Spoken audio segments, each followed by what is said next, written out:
Hello everyone, welcome to my YouTube channel Timeless Tales. The snow fell softly on the empty streets of downtown Chicago. Each flake danced in the golden glow of the streetlights, creating a magical winter scene that most people hurried past without noticing.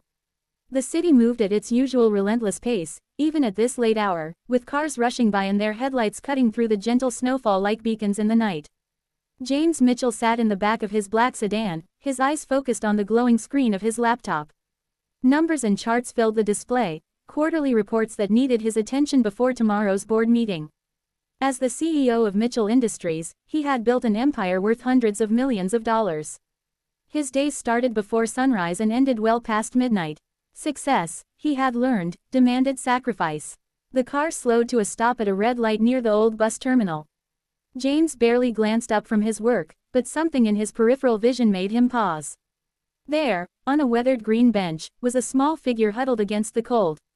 "Pull over," James said quietly to his driver, Marcus.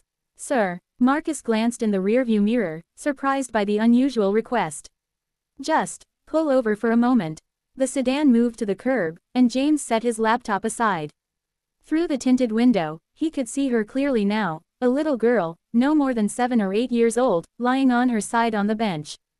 She wore a thin white coat that was far too small for the bitter cold. Her blonde hair was tousled, and she clutched a small backpack against her chest like a lifeline. The sight hit James like a physical blow. In all his years of building his business empire, he had somehow forgotten that scenes like this existed in his city. Real people with real struggles, invisible to those who lived in glass towers and traveled in private cars. "How long do you think she's been there?" James asked Marcus, his voice barely above a whisper. Marcus peered through the windshield. "Hard to say, Mr. Mitchell. Could be hours. Temperatures dropping fast tonight." James watched as the little girl stirred slightly, pulling her inadequate coat tighter around her small frame. Even in sleep, she seemed to be fighting against the cold. Her breath came in small puffs of white vapor that quickly disappeared into the snowy night air. Without another word, James opened the car door and stepped into the cold. The wind immediately bit through his expensive wool coat, making him realize just how brutal the temperature must be for someone with so little protection. Snow crunched under his leather shoes as he approached the bench slowly, not wanting to startle her. Up close, he could see that she was shivering, even in her sleep. Her lips had a slight blue tint, and her small hands were red from the cold. This wasn't just uncomfortable, it was dangerous.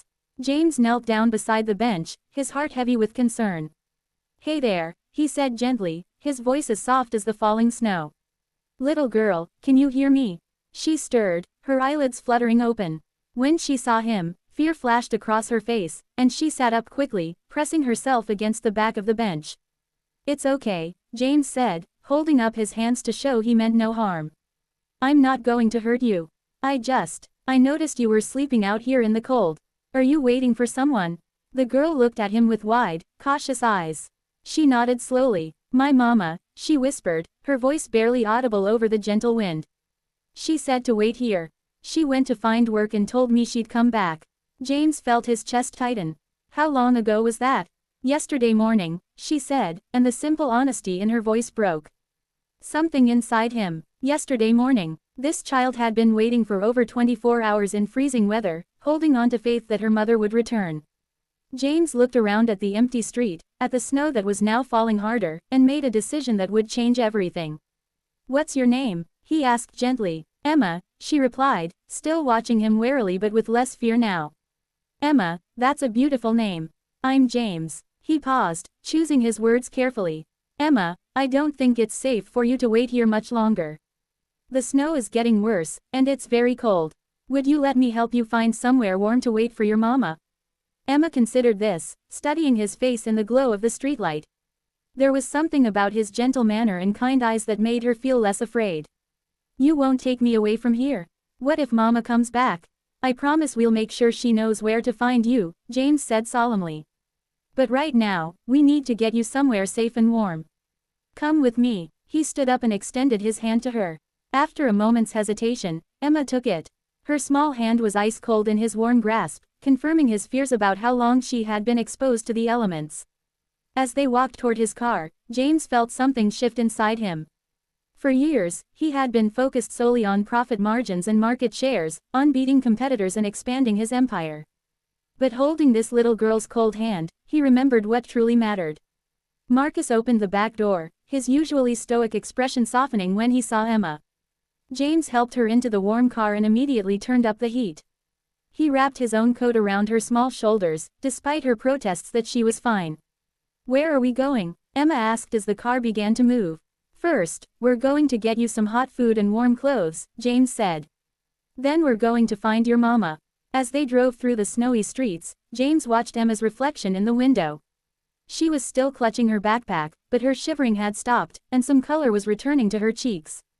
The simple act of showing kindness to this child had awakened something in him that he thought he had lost long ago, the ability to see beyond his own world. The next morning brought new snow and new hope.